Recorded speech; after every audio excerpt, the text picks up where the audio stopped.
One of the things that we always appreciated about Andrew Yang during the Democratic primary was his deep understanding of some of the structural changes in the economy and his willingness to speak directly to those. So it's been really interesting to hear his analysis as we enter, Great Depression-like conditions. Now, the thing that Andrew Yang, of course, is best known for is UBI, which suddenly has been embraced by all kinds of people that we never expected it to be embraced from. But he is now coming out and supporting direct federal job creation. Let's take a listen to that.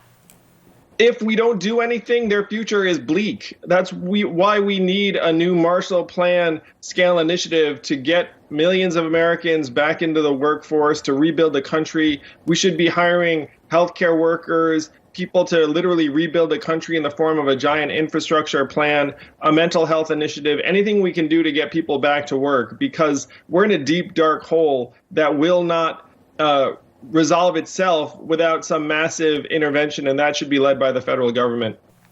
I mean, this is something we've been talking about here. Mark Cuban talked about it here, but I think it just shows you how radical the thinking needs to be right now. It's no longer like, oh, should we have UBI or a federal jobs guarantee? It's like, no, all of the above. Let's do it all. What it really is that Yang is embracing, again, the thesis, which I think we are, which is that this is such an economic catastrophe that it merits the type of things that we did after World War II, that we did during the Great Depression. But that is not what the establishment Democrats and the establishment Republicans have said that we need to do. That's why I very much appreciated that message. And actually, in the same interview, he made a dire prediction. And I very much think that he's right about this one. Let's take a listen.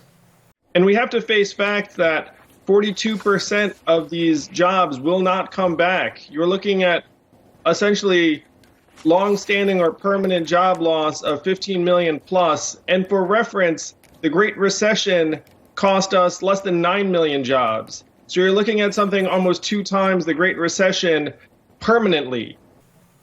That's, I think, and he didn't just invent those numbers. That was based on. He did the math. He did the math. There was a study that came out that indicated that's exactly the case, because this is what happens in a recession. Businesses pare back. They automate. They figure out how to do more with less. Put more stress. They outsource more. They use contractors more. They use gig workers more. That's what happens. That's what happened out of the Great Recession, and that's going to happen even to a greater extent coming out of this recession/depression.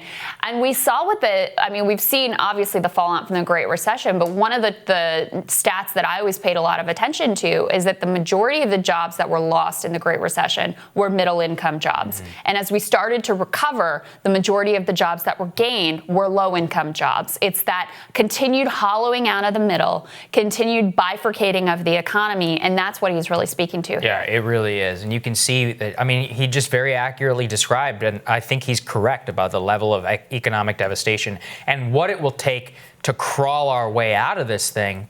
And it just shows, he's always been at the forefront of thinking on this, and it was good to see somebody actually say the truth on stream news. Well, and another piece of data that we can throw up here, speaking of the numbers, is we're learning more about just how well billionaires have done during this time. This just tells you everything, right?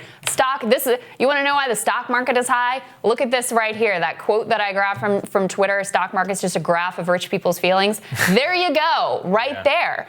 Because, and this is like the disaster capitalism thing. This is the whole structure of our system, that even while millions, tens and tens of millions of Americans are suffering so much, for the richest among us, this is another chance to profit. And I'd venture to bet a huge part of that is Bezos himself, just because how high Amazon stock keeps going. So very true. There you go. All right, we'll have more rising for you after this.